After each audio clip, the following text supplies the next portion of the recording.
بسم اللہ الرحمن الرحیم۔ السلام علیکم ورحمۃ اللہ وبرکاتہ۔ سورۃ الفاتحہ کا ترجمہ اور مختصر تفسیر بیان کی جائے گی، تو آپ نے اس کو یاد کرنا ہے، اور خصوصاً وہ طلباء جو تنظیم المدارس کی طرف سے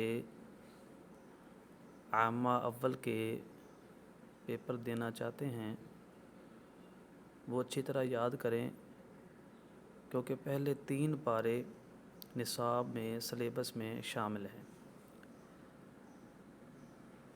تو آپ کے سامنے تسمیہ موجود ہے۔ سب سے پہلے جو با ہے یہ حرف جر ہے، اور اس کا معنی ہے ساتھ، مدد حاصل کرنا، برکات حاصل کرنا۔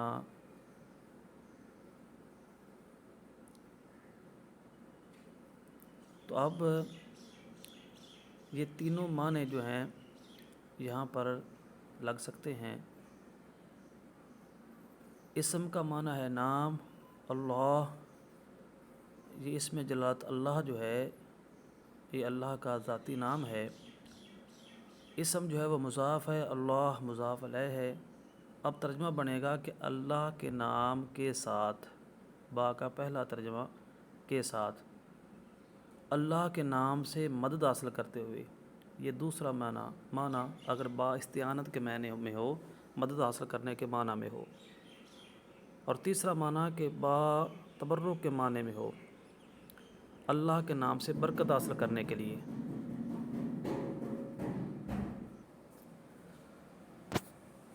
تو 3 جو ہیں ترجمے بنیں گے با کے: اللہ کے نام کے ساتھ، اللہ کے نام سے برکت حاصل کرنے کے لیے، اللہ کے نام سے مدد حاصل کرنے کے لیے۔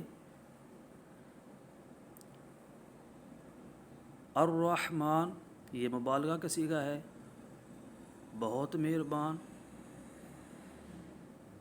الرحیم یہ صفت مشبہ کا صیغہ ہے۔ صفت مشبہ کا جو صیغہ ہوتا ہے اس میں مصدری معنی بطور ثبوت کے پایا جاتا ہے، یعنی وہ صفت ہمیشہ ہمیشہ پائی جاتی ہے، کبھی جدا نہیں ہوتی۔ تو اس کا معنی بنے گا ہمیشہ رحم فرمانے والا۔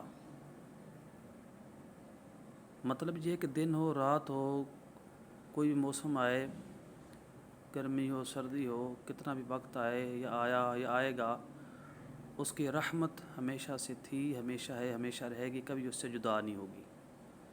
سامع اور سمیع میں یہی فرق ہے۔ سامع وہ ہوتا ہے جو کبھی کبھی سنے، لیکن سمیع وہ ہوتا ہے جو ہمیشہ ہمیشہ سنے۔ تراویح جب پڑھی جا رہی ہو، جو سماعت کر رہا ہو تو اس کو سامع کہتے ہیں، کیونکہ وہ اب سماعت کر رہا ہے۔ جب وہ سماعت نہیں کرے گا تو اسے سامع نہیں کہیں گے۔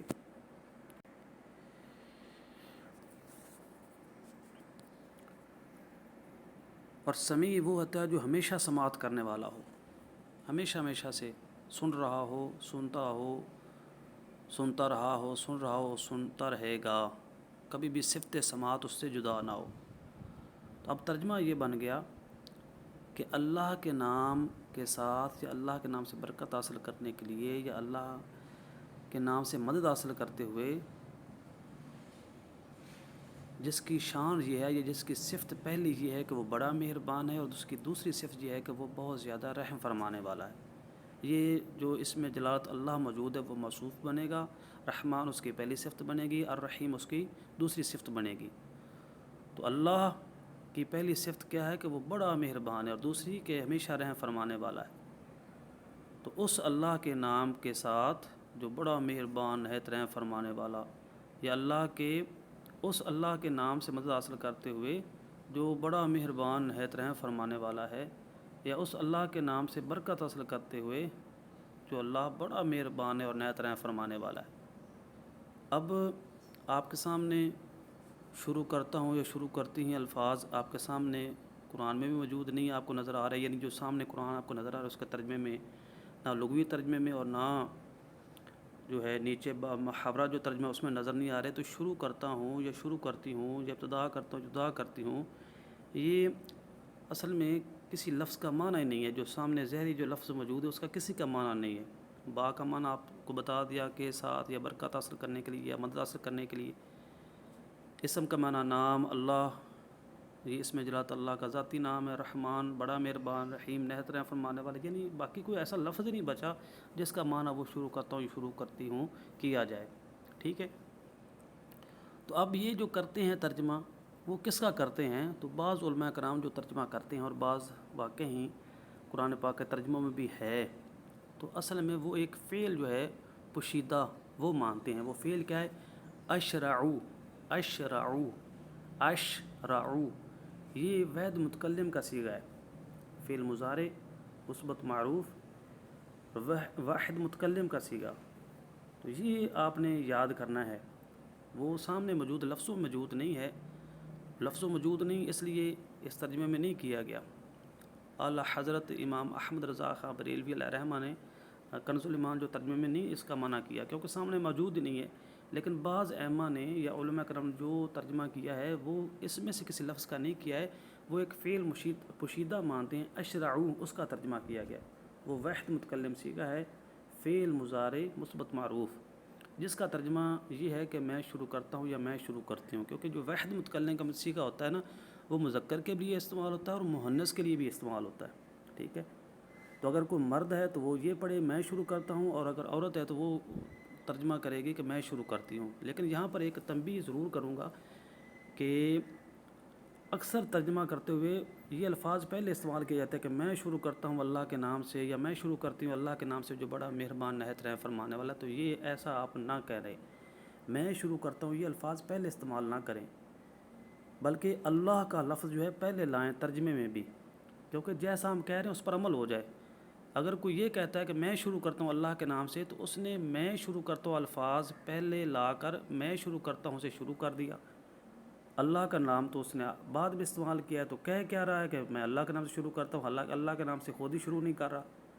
تو لفظ اللہ پہلے لائے تاکہ جو کہہ رہے اس پر عمل ہو جائے. یعنی ترجمہ یہ کریں گے کہ اللہ کے نام سے شروع کرتا ہوں، اللہ کے نام سے میں شروع کرتی ہوں. اگر مؤنث ہے تو ایسا ہی کہے، لیکن لفظ اللہ پہلے لائے تاکہ جو کہہ رہی ہے اس پر عمل ہو جائے کہ اللہ کے نام سے میں شروع کرتی ہوں جو بڑا مہربان نہایت رحم فرمانے والا ہے. مرد ہے تو وہ کہے گا کہ اللہ کے نام کے ساتھ میں شروع کرتا ہوں جو بڑا مہربان ہے اور نہایت رحم فرمانے والا ہے، ہمیشہ رحم فرمانے والا ہے. ٹھیک ہے. تو یہ جو ہے نا ترجمہ آپ نے یاد کرنا ہے. تو باقی نیچے الحمد، ال کا معنی ہوتا ہے تمام، سب. اس کو الف لام استغراقی کہتے ہیں، یعنی وہ الف لام جس کے مدلول سے تمام اس کے افراد مراد ہوں. تو حمد کے جتنے بھی افراد ہیں وہ مراد ہیں. سب اس کا معنی ہوگا تمام. حمد یعنی تعریفیں، سب تعریفیں، تمام حمدیں. للہ کس کے لیے؟ اللہ کے لیے. یہ جو لام زیر لی شروع میں ہے یہ بھی حرف جر ہے، اس کا مطلب ہے کے لیے. اور اللہ اس میں جلالت اللہ کا ذاتی نام ہے. اس میں جلالت اللہ جو ہے یہ ذاتی نام ہے ہمارے رب کا. تو سب تعریفیں کس کے لیے ہیں؟ اللہ کے لیے ہیں. رب اس کا مطلب ہوتا ہے پالنے والا، سردار، آقا، مالک. اس کے کافی معنی ہیں، تو کوئی بھی معنی لگا سکتے ہیں. سب تعریفیں اللہ کے لیے ہیں جو پالنے والا ہے، پروردگار ہے، رب ہے، سردار ہے، آقا ہے، مالک ہے. کوئی بھی معنی ان 4-5 معنوں میں سے. العالمین سب جہانوں کا، جو تمام جہانوں کا پالنے والا ہے، سارے جہانوں کا جہان والے. کل 18,000 عالم ہیں. ٹھیک ہے. 18,000 عالم. عالم اور عالم میں بڑا فرق ہے. ٹھیک ہے. عالم لام پر زبر ہو تو اس سے مراد ہے جہان، اور ایک جہان نہیں ہے، 18,000 جہان موجود ہیں. سانپوں کا علیحدہ جہان ہے، کیڑوں مکوڑوں کا علیحدہ جہان ہے، پرندوں کا علیحدہ جہان ہے، انسانوں کا علیحدہ جہان ہے. تو یہ 18,000 عالم ہیں. عالم جب لم پڑھیں گے زبر آئے گی، اور اگر عالم پڑھا جائے لام کے نیچے زیر ہو تو یہ اس میں فاعل کا صیغہ بنے گا. علم اس کا مصدر بنے گا. تو اب ترجمہ بن جائے گا جاننے والے، علم والے. تو وہ یہاں مراد ہی نہیں، کیونکہ یہاں قرآن پاک میں عالمین نہیں ہے، عالمین ہے. اعلیٰ ہے، عالی نہیں ہے. تو اعلیٰ جب ہو تو اس وقت ترجمہ ہوتا ہے کہ سب جہانوں کا رب ہے، مالک ہے، پروردگار ہے، آقا ہے، ٹھیک ہے، تو یہ ترجمہ بنے گا۔ تو عالم نہیں ہے یہاں پر، یہ نہیں ترجمہ ہے کہ سب علماء کا وہ رب ہے، نہیں بھئی، صرف علماء کا وہ رب نہیں ہے، تمام جہانوں والوں کا، تمام لوگوں کا، بلکہ انسان کیا، جنوں کا، پرندوں کا، سانپوں کا، کیڑوں مکوڑوں کا، ہر شے کا وہ تو رب ہے، ٹھیک ہے۔ تو اصل میں سلطان بہو سرکار رحمۃ اللہ علیہ کا ایک شعر اکثر لوگ پڑھتے ہیں اور اس سے غلط جو ہے نا مطلب نکال کر علماء کرام کو جو ہے نا نشانہ بناتے ہیں۔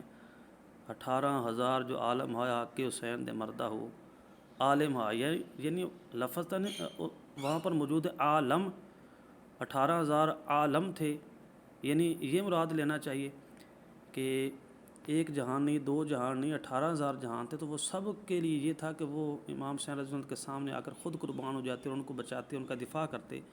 لیکن جہلا جو ہے نا وہاں پر عالم کی بجائے اس میں عالم مراد لیتے ہیں اور علماء کرام کو نشانہ بناتے ہیں اور سمجھتے یہ ہیں کہ بہت سے وہاں علماء کرام موجود تھے، ان کی تعداد 18,000 تھی اور وہ ایسے تھے کہ وہ چھپ گئے، امام حسین رضی اللہ عنہ کو شہید ہونے دیا اور خود دائیں بائیں ہو گئے۔ تو سلطان بہو سرکار کے شعر میں جو لفظ استعمال ہوا ہے وہ عالم ہوا ہے، عالم نہیں ہوا۔ تو جہلا جو ہے نا وہ ایسا نہ کیا کریں، یعنی اصل میں دل میں جو ہے علماء کرام کا احترام نہیں ہوتا، عزت نہیں ہوتی، تعظیم نہیں ہوتی، تو وہ کوئی نہ کوئی بہانہ، کوئی نہ کوئی ایسی چیز ڈھونڈتے ہیں، کوئی ملے اور ہم ان پر کوئی اعتراض کریں، ان پر انگلی اٹھائیں۔ تو ایسا ہرگز نہیں ہے۔ سلطان بہو سرکار رضی اللہ عنہ وہ بہت بڑے صوفی، نیک بندے، ولی اللہ تھے، وہ علماء کرام کی قدر کرنے والے تھے، نہ انہوں نے ایسا پڑھا ہے اور نہ ان کی مراد تھی، ان کی مراد عالم تھی۔ 12,000 جو عالم ہا اکے حسین دے مردہ ہو، تو ان کی مراد یہ ہے کہ 18,000 عالم تھے، جہان تھے، انسان بھی تھے، پرندے بھی، سب موجود تھے، کیڑے مکوڑے، تو سب پر حق تھا کہ وہ اہل بیت کی محبت کا دم بھرتے اور خود کو قربان کر دیتے اور ان کی حفاظت کرتے، تو یہ مراد ہے۔ لیکن اگر وہی مراد ہو تو یہاں پر بھی یہی پھر مراد سمجھیں کہ اللہ تو جو ہے نا وہ صرف علماء کرام کا رب ہے، باقیوں کا رب ہی نہیں ہے، لیکن یہاں پر سب کہتے ہیں کہ نہیں ہمارا بھی رب ہے، ہمارا رب ہے، لیکن ادھر جو ہے نا علماء کرام پر جو ہے نا انگلی اٹھاتے ہوئے وہ نشانہ لگا کر جو ہے نا تذلیل کرنے کی کوشش کرتے ہیں۔ آگے الرحمن الرحیم، بڑا مہربان نہایت رحم فرمانے والا، تو یہ صفات بیان ہو رہی ہیں اللہ کی کہ سب تعریفیں اس اللہ کے لیے ہے جس اللہ کی پہلی صفت یہ ہے کہ وہ تمام جہان والوں کا رب ہے، تمام جہان والوں کا آقا ہے، سردار ہے، مالک ہے، اور دوسری صفت یہ ہے کہ وہ بڑا مہربان ہے، اور تیسری صفت یہ ہے کہ وہ رحم فرمانے والا ہے۔ آگے مالکی یوم الدین، مالک وہ مالک ہے کس کا؟ یوم کا مطلب ہوتا ہے دن، دین جزا کا، یعنی جس دن جزا ملنی ہے اس دن کا وہ مالک ہے، اور وہ کون سا دن ہے؟ آخرت کا دن، قیامت کا دن، تو یہ مراد ہوگا، یعنی قیامت کے دن کا وہ مالک ہے، یہ بھی اس کی صفت ہے۔ تو یہ اللہ تعالیٰ کی صفات بیان ہوئی۔ تو آج کا سبق اتنا ہی ہے، آپ یہ یاد کریں گے، با محاورہ ترجمہ بھی آنا چاہیے، لغوی ترجمہ بھی آنا چاہیے، ایک ایک لفظ کا میں نے ترجمہ اللہ تعالیٰ کرا دیا ہے، تو یہ آپ کو یاد کرنا چاہیے آپ نے، اور یہ آپ سنائیں گے تو انشاءاللہ پھر آپ کو آگے سبق جو ہے دیا جائے گا۔ جزاک اللہ۔